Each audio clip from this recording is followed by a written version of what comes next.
মেঘালয় ট্যুরে গেলে শিলংয়ে কোথায় থাকবেন আজকে সেই নিয়েই ভিডিও। শিলংয়ে আমরা ছিলাম গেটওয়ে শিলং নামক হোটেলটিতে। আজকে তারই রিভিউ আপনাদের দেব। চলুন আপনাদের রুমগুলি দেখিয়ে দিন। রুমগুলি বেশ বড়, পরিষ্কার পরিচ্ছন্ন এবং সব রকমের সুবিধা এখানে বিদ্যমান। রুমটি আপনারা নিজেরাই দেখে নিন, আমি ভালোভাবে দেখাবার চেষ্টা করছি।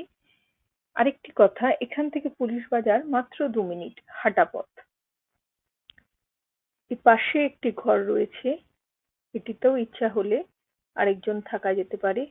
এখানকার খাওয়া দাওয়া বেশ ভালো, ব্রেকফাস্ট এবং ডিনারে বুফে সিস্টেম। খাওয়া দাওয়ার প্রচুর অপশন আছে, কোনো অসুবিধে নেই। টয়লেটটিও একদম পরিষ্কার পরিচ্ছন্ন, সবকিছু দেওয়া রয়েছে এবং 24 ঘন্টা গিজারের গরম জল পাওয়া যাবে। হোটেলের উপর হোটেলটি বেশ ভালো, ইচ্ছা করলে আপনারা কন্ট্যাক্ট করতে পারেন। স্ক্রিনে দেওয়া রইল কন্ট্যাক্ট নাম্বার, পজ করে দেখে নিতে পারেন।